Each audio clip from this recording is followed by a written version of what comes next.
Hey, so it's like, I don't know, 2 a.m. or something.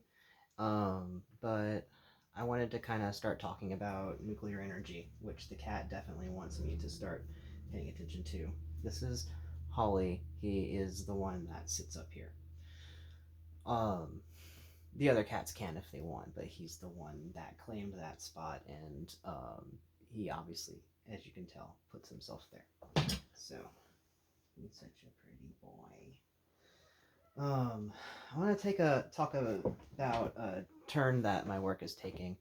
Um, in that I'm covering a topic I never really went over before in, I guess, any of my work really to this degree, which is atomic energy and nuclear warfare. Um, and that doesn't sound like something that people usually combine with occult and magic, but the history of the occult is intertwined with the history of atomic energy and nuclear warfare.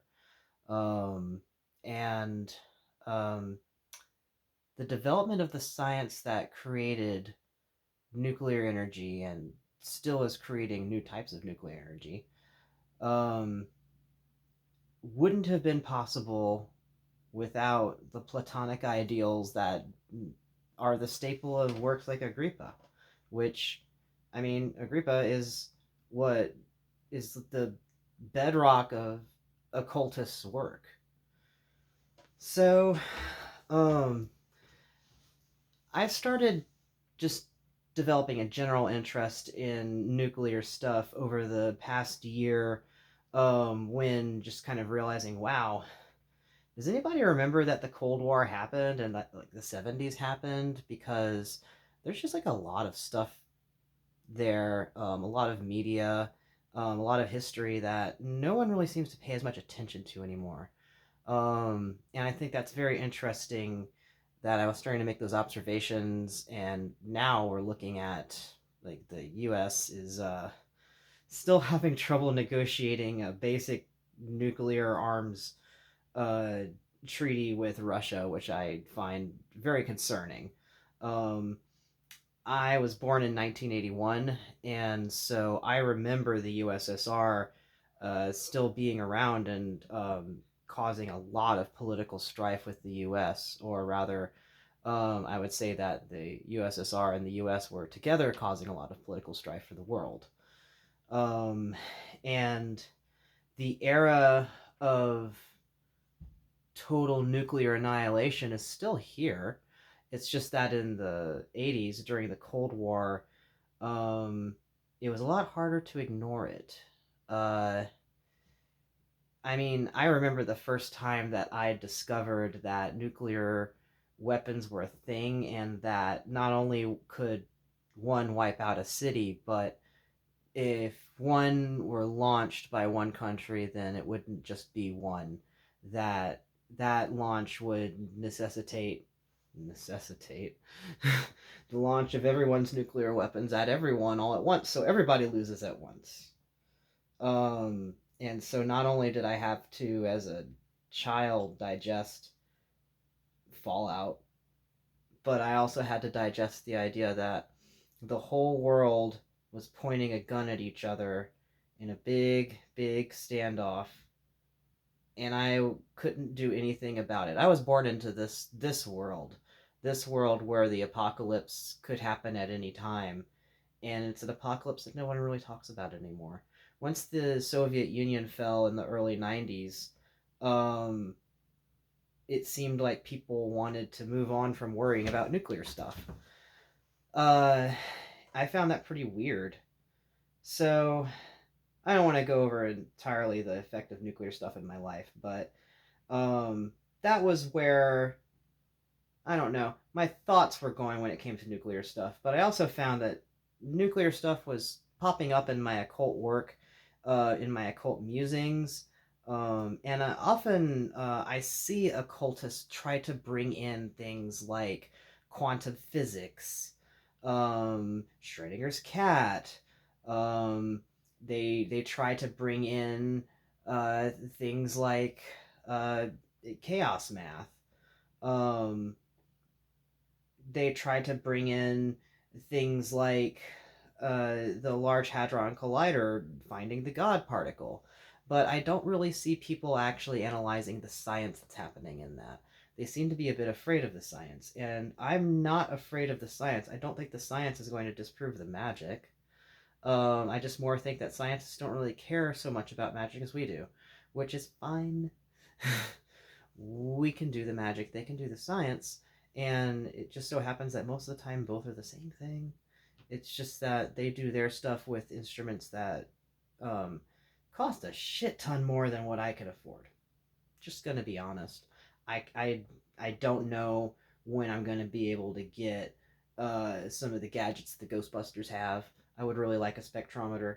Um, uh, Apparently you can get a Geiger counter for pretty cheap, but like a good one, it costs a chunk of cash, and then you have to have a reason to use a Geiger counter, and then you have to realize that you shouldn't have a reason to use a Geiger counter. So, yeah, these are the things that we've been thinking about and talking about in the household lately. But it's more fun to talk about and think about that than say the stupid political environment. And also, I think that people should be thinking about this, and so I'm trying to get ahead of the curve here. Um, Nuclear weapons proliferation never stopped after the Cold War ended. Um, and so this stuff is all out there. And I want to know kind of what it does. One of the reasons why it was hard for me to figure that out is because there's not really a lot of diagrams out there that show you it, that actually tell you what's going on and help make it make sense. And so one of the things that I want to do is actually solve that. Alchemy had the really, really interesting and wonderful phenomenon of this art that would illustrate an allegory that would give you the recipe for something as well as the philosophical insight for the work that you were doing at the same time. And it would also code the entire piece so that only people who understood these processes to begin with would actually understand the piece of art. And then otherwise, people who looked at it would be like, wow, that's some bizarre but interesting looking stuff. Um, all of the references go back to heraldry and other types of arts that would show that you were a learned type of person. Um, but it certainly resulted in some very, very wonderful and distinctive art, and that tradition seems to have gone by the wayside. I do understand that uh, our nuclear engineers today do not have time to create wonderful allegory engravings of the processes that involve nuclear reactions. So it's my job to do that. Except not in engraving. Engraving takes a bit too long. Um, I did it once in college.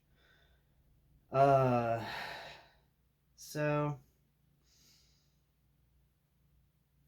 that kind of wraps up my enthusiasm for nuclear stuff and starts to apply it to the occult. But I do want to go on a little bit more about the occult side of nuclear. One thing that's very interesting about nuclear is that we're still using the same science as we were basically in the 50s. Reactor design hasn't changed that much, and many of the reactors and processes that they were designing at that time, they didn't actually build yet because they didn't have the technology to do it. They didn't even have the amount of resources possible. Um, like the Large Hadron Collider that found the God particle and all of that. Um, that was an example of one of the machines that would be needed to be able to test all of the theories they were developing back then in physical space. And so um, it takes so much money, so many resources, so much international cooperation to create these large devices to be able to advance the science. And that means that if you get a 50s book on nuclear fission, it's going to tell you just as much as um, a 90s book or a 2020 book. Um, in terms of at least the basic science of how fission works. There might be some new elements they created since then, but they're not going to be using those elements to do a power reactor. And the reason I know that and can be like, they're not going to use that element for that, is because the science is pretty simple. You can learn the science on how a nuclear reactor works just by watching YouTube for, I don't know, probably 30 minutes or an hour. And these are like 10-minute videos, and they're really fun. I don't know, just the nuclear fandom's pretty interesting. I'll say that. But you can learn nuclear science really fast because it's been the same since the 50s. And in the 50s, some universities didn't have calculators yet. Like, they had to do math at universities where they were doing research to develop, like, nuclear science, and they didn't have a calculator there. So, you're looking at just a time period when it wasn't that science was simple, but it was pretty easy to explain to somebody verbally what the processes were. And then a lot of the math was symbolic, unless they could go export it to somebody else to go calculate. I mean, a calculator is like a supercomputer back then. A calculator is a supercomputer back then.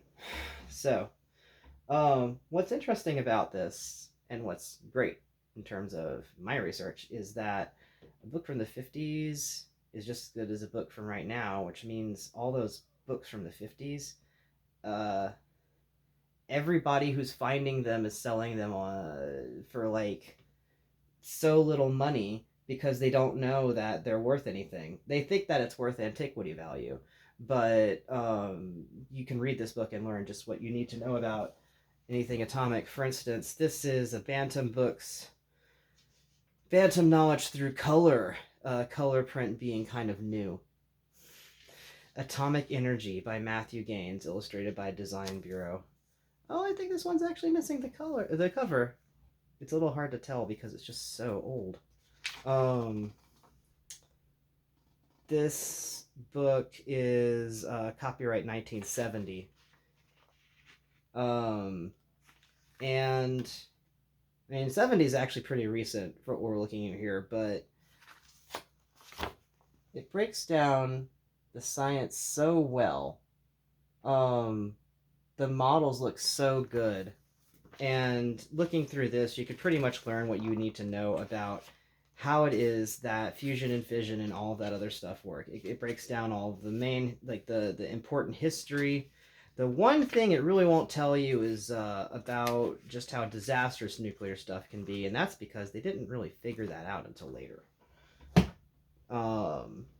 They didn't figure out just how hard it was to clean up radioactive material until later, for instance. They didn't figure out the nature of fallout until later.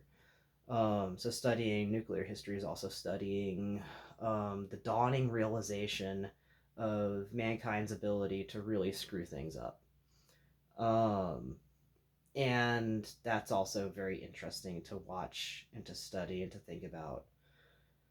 It's very interesting to look at alchemical diagrams that seem like they're so freaking apocalyptic and then think, what if you took this and applied it to nuclear science instead of to 1600s chemistry? What if you took all of that crackling lightning and thought of it as gamma radiation, as gamma waves? What if breaking apart matter itself is like nuclear fission, where you're breaking the atom and tapping the wave of energy that results from doing so? So I went on a little journey, a research journey. I showed you this book, but did you know that the Atlantic Council of the United States' policy papers on nuclear power and nuclear weapons proliferation are very easy to obtain? This is a late 40s book by somebody who worked on the Manhattan Project, trying to talk to the world at large, and especially the US at large, about the fact that they need to understand how nuclear stuff works, and because as citizens, we need to understand that we wield this power, the U.S. wields this power over the world and over our citizenry. Let's see, the International Conciliation Journal, published by the Carnegie Endowment for International Peace. This one's 1970, but these I think all will go all the way back to the 60s. This one's on nuclear proliferation and security. And yeah, I don't think I actually showed those on the camera. These are a little batch of booklets that I got a while ago. This one's on arms inspection. The Carnegie Endowment for International Peace is something run by the Carnegie Institute, and um, these run all the way back to the 20s, I think. These are people who would have been like, pushing armistice back in yeah, actually, I think these might run back all the way to World War One. If not, then they probably were there to prevent another World War One from happening. And then we have things like popular electronics, where I found a cute little ad saying, "Learn color TV servicing, build your own TV set, yay!" Apply for this free booklet on how to do it. And if you'll notice, that booklet has a big rocket on it. Because if you learn radio communications around 1967, you're also learning rocket science, because that's the signals they use. And that's what you learn when you start looking through the materials that they were using at the time. Because that's what I want. I want to see how they were talking about nuclear at the time. At the time that they didn't know that Chernobyl was going to happen yet, because Chernobyl wouldn't happen until 1986, when I'm 5 years old. So, it's also a very interesting perspective for me, because I did grow up in a post-Chernobyl world. I was 5 by the time that it happened, but I don't remember too much from before I was 5. No, not many people do. And so I only remember a world where radiation was always equated with bad, scary thing. And I also lived in a world where I mostly learned about radiation and nuclear stuff from fictional movies. Um, my parents actually had a lot of nuclear education in school, in the movies and PSAs, on the radio. People were talking about it a lot more regularly, talking about the science a lot more regularly, because at the time that my parents were growing up and were also like, in their youth, um, people wanted more nuclear technicians, and they thought that nuclear was going to be the future. Now, nuclear is going to be the future simply because we have a bunch of reactors that literally cannot be shut down. Um, they say that nuclear can give you perpetual energy. What they don't tell you is that means that you don't stop it. Uh, it doesn't stop. You can't stop uranium from being uranium. It's going to keep uraniating. It's going to keep decaying into all manner of particles and elements. That's just what it does. So radiation is out there. It's everywhere. It's more out there and everywhere than it was 100 years ago, because mankind is constantly digging it up and making it into things and deploying it everywhere and exploding atom bombs in the atmosphere. So go us. What does this mean for magicians and occultists? We talk about elements in magic all the time: silver, gold, tin, lead, copper. Ooh, am I gonna get it? Am I gonna get it? Iron, quicksilver. Yay, all seven. All seven alchemical elements. Um, there are more elements than that. I'm gonna move my head so you can see. This is a periodic table. I have this up here now because, yes, there are a lot more elements than that. This periodic table goes up to 118. Do you know we're actually at 120 elements now? That's a lot of fucking elements. So, what do we do with those in alchemy and in magic? Why aren't we doing anything with those? We should be. And if it seems like it's kind of a far cry to work with radioactive elements, or to work with radiation, it's actually in pretty plentiful supply. If you do any magic on an airplane, you've got plenty of gamma radiation going through you all the time up there in the atmosphere.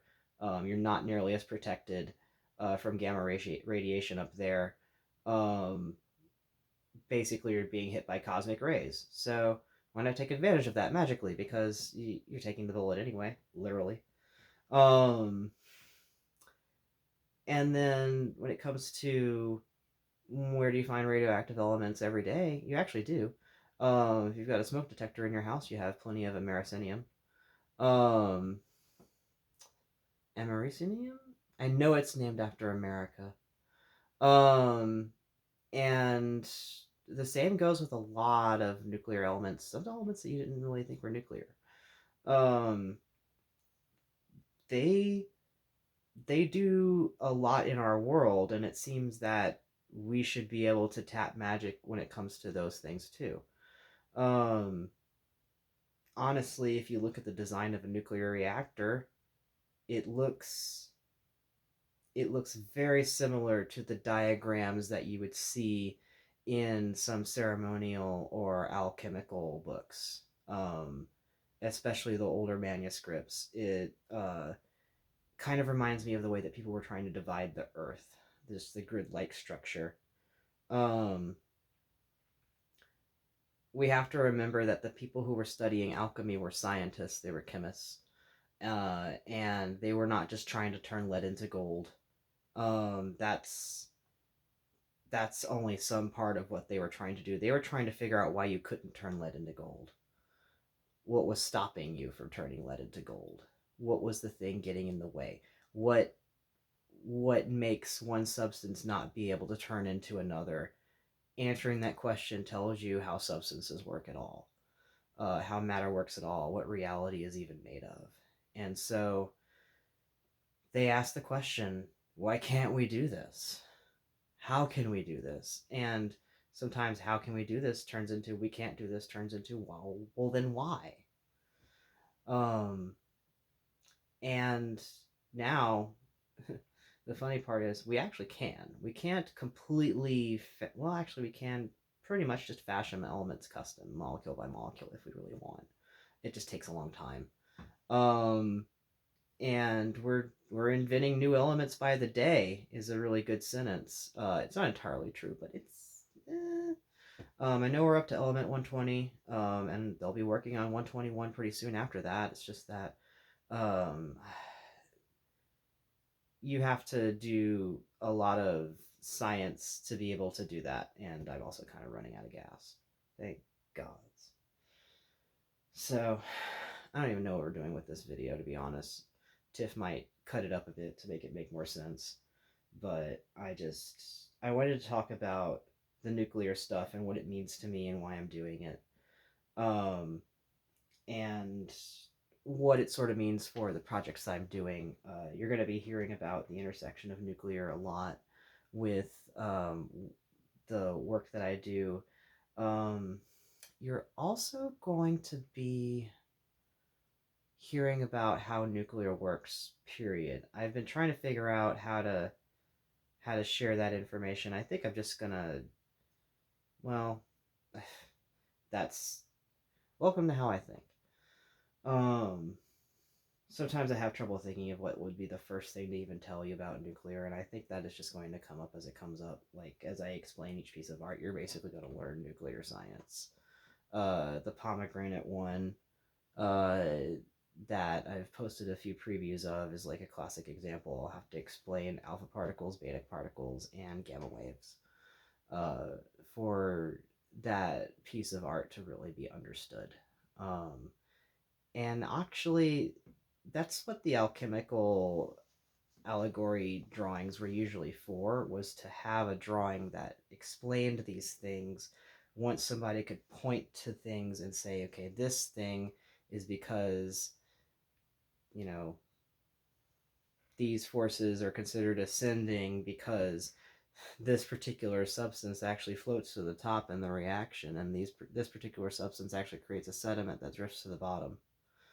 Um, and those would have been considered trade secrets at the time, so you've got to have some kind of ornate thing to be able to puzzle somebody in an explanation through it.